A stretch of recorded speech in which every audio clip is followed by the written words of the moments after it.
What's going on, YouTube? It's your boy Deadeye here, back at it again with another strategy guide.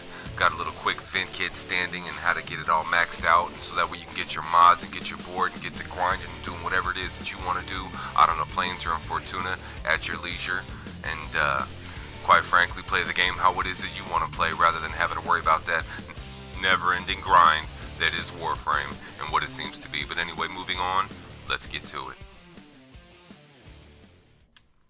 We're talking about getting fast Ventkids standing.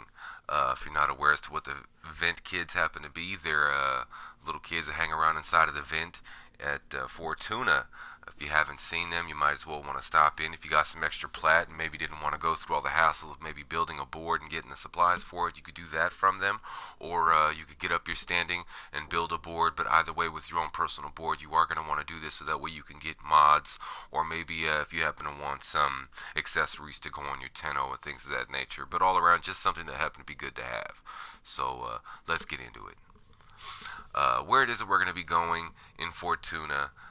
Yes, this is done on Fortuna. We don't happen to need a personal board. This can be done with your own base board, the base K drive that you happen to get starting out. You do not need a regular one, but you are going to want a Warframe and weapons that are done for maybe some higher level content. Maybe not that high. I tried to take my Volt earlier, and it didn't happen to work out too well. So we brought Zephyr instead. Zephyr and Volt are my favorite ones to run around in these open worlds with, just because they tend to move the way that they do. But anyway, getting started here, we're not going to be doing too much. We're just getting a little bit of energy for our Warframe so that we can get to where it is that we're going to need to go. And like I said, we are going to the Pearl, and you will see why. But yeah, just working on a little mobility here before we take off, and off we go. Doesn't take us that long, but as I said, you are going to want some stronger weapons there to be able to take these enemies out quickly, so that way you're not messing around with them all day. They can be pesky if you try to ignore them and do this, but simply put, as soon as you get down there, the first thing you're going to want to do is commence to slaughtering everything in your sight. And then once it is that you're finished with that, you're ready to get on to business.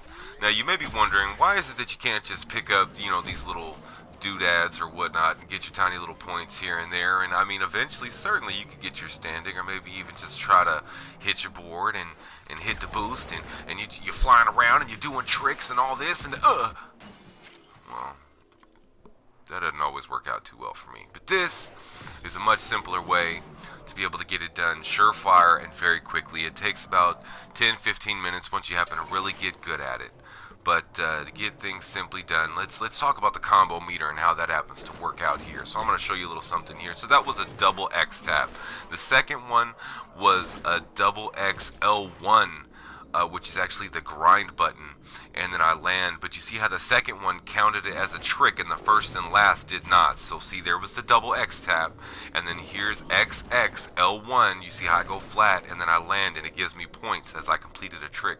We're going to be using that L1 button as a buffer in between tricks to increase our combo multiplier exponentially. Another thing that absolutely has to be mentioned is when it comes to landing the tricks. If you happen to, say, do a jump or bump into a rock or anything afterward, it takes your score. And the reason for that is because the jump in particular, it thinks that you're trying to combo another trick. So if you don't land anything, then it's considered a failed attempt. So when it is that you happen to get your combo multiplier all the way up, it is very important that you wait until the score happens to go away, until it is that you go to do anything else, so that way you actually get and keep those points, like so. But anyway, another thing, you do not want to touch the left analog stick while it is that you are trying to grind, because if you do, you're going in the hole, and you don't get any points that way. So, bearing all of that in mind, and one tiny, smallest little detail, no matter how high you get your combo multiplier, it will never go over 3,000. So no matter whether you get your score multiplier up to 100 times, you know what I'm saying, times 500, like always 3,000. And let's go ahead and take a look at that again just to make sure. I did a little bit of math, and it was 112 times 31, which actually should have been 3,472. So you actually see it still only gave me just the 3,000 there. So it's not, I mean, it's important, but it's not that important. You know, you could waste a little bit of time getting that combo multiplier up a little bit higher than what you have to, and when you're first starting this out, that may also happen to you, and getting in the heat of the moment, landing all of your tricks in consecutive order like how you should. But yeah, keeping all of that in mind, you should usually be able to get your Ventkids standing up within 10 to 15 minutes. It shouldn't take you that long. This is, and like I said, this is with a base board, no mods attached. Very simple. And the method that we are actually going to be utilizing in order to do this is, while we're grinding, holding down L1, we're going to be hitting X while we have L1 to jump off the railing, tapping X again when we're in the air, then hitting L1, and when you hold L1 and push X, it makes you do a side change, which is like another buffer slash trick, which is a little trick that I use to increase it even higher. So after I do the side change, it was L1 plus X, then I hit X again, and then try to get off another side change as I'm touching the railing, because doing the side change on the railing, it counts as another trick. But if you press it after you've hit the railing, you'll just jump off again, and honestly that makes it a very big hassle. But it's entirely up to you. You don't have to add in all that extra.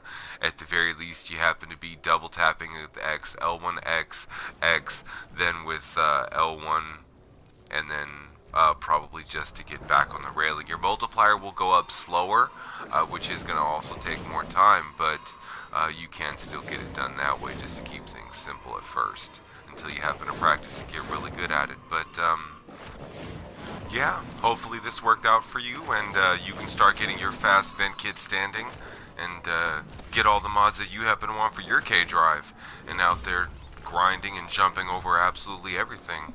But that's all that I happen to have for you guys for now. See you in the next video, and have a good day. Peace.